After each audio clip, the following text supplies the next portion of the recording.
So, what if you could actually win your day before it even really gets started? We're about to dive into a simple, science-backed morning routine from a top neuroscientist. And look, the goal here isn't just to feel a little bit better, it's to fundamentally change how you perform every single day.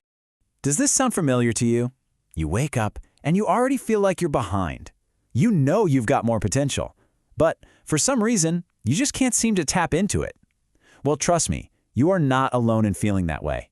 And it turns out there's a very clear biological reason for it. You know, these are the big three, the enemies of a great day. That constant sluggish feeling, a mind that just will not shut off, and that inability to really zero in on what matters. This routine we're talking about, it's specifically designed to go to war with these problems. And this isn't some random list of tips from the internet. This comes straight from Dr. Andrew Huberman, a neurobiologist at Stanford. It is a formula built on hard science.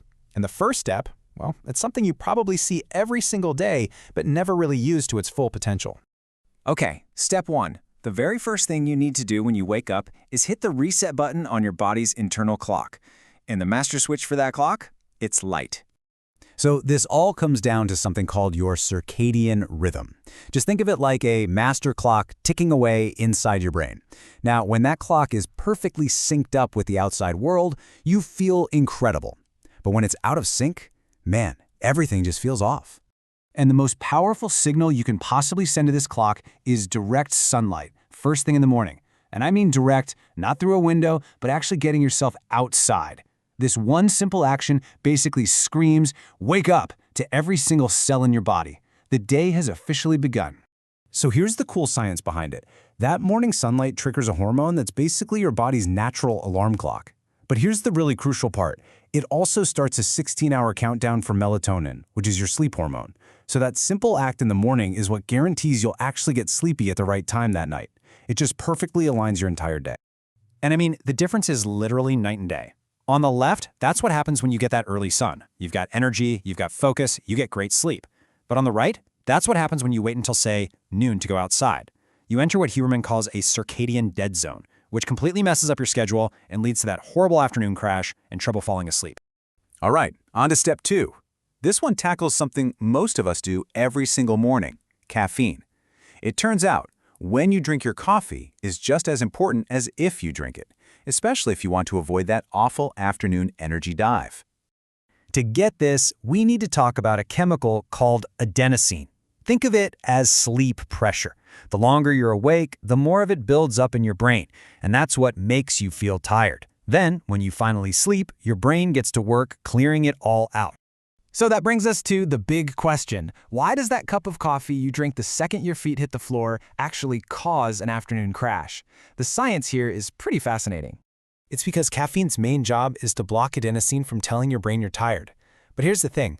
When you wake up, you still have some of that adenosine left over from the day before. If you chug coffee right away, you're not getting rid of it. You're just building a temporary dam in front of it. And this timeline shows exactly what happens. You drink coffee at 7 a.m., you feel amazing for a couple of hours. And then, around 1 p.m., the caffeine wears off, that dam breaks, and all the adenosine you blocked, plus all the new stuff you've been building up all morning, hits you like a ton of bricks. That right there is the crash. So the solution is actually really simple, but it is so powerful. Just wait. Get your morning sunlight, drink some water, and give your body about 60 to 90 minutes to naturally clear out that leftover adenosine. Then, when you have your coffee, it's not fighting a battle for you. It's just giving you clean, sustained energy that lasts all day long. Okay, step three.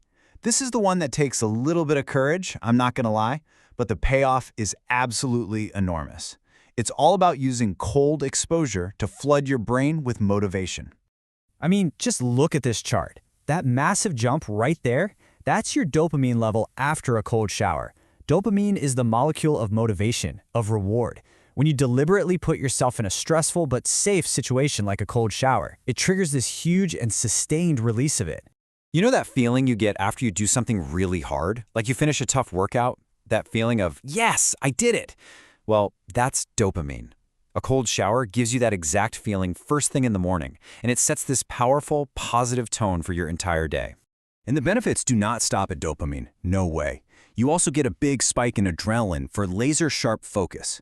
It even raises your core body temperature afterward, which primes you for daytime energy. And maybe the most important thing of all, it builds mental toughness. You prove to yourself first thing that you can do hard things. All right, time for the final step. So you've aligned your internal clock, you've managed your energy, you've boosted your motivation. Now it's time to channel all of that incredible momentum into meaningful work. And the magic number for this final step is 90. That's 90 minutes. It's the scientifically backed ideal length for a single, powerful block of focused work. The recommendation is to do one 90-minute session of your most important, most mentally demanding work. And here are the rules. They're non-negotiable. No phone, no email, zero distractions. Doing this trains your brain to drop into a deep work state on command. And this isn't just for the morning, by the way. You can structure your entire day like this. See, our brains naturally work in these 90-minute cycles, which are called ultrachromian rhythms. So working intensely for 90 minutes, then truly resting for 20, that lets you stay highly productive all day without ever burning out. So there it is, all together. Your new morning checklist. Number 1, get sunlight as soon as you wake up. Number 2, delay that caffeine for 60 to 90 minutes. Number 3, embrace the cold. And number 4, crush a 90-minute deep work session. 4 simple steps that work with your biology, not against it. Look, the science is crystal clear, and the steps are really simple. All the information you need is right here. The only thing left is to decide to actually do it.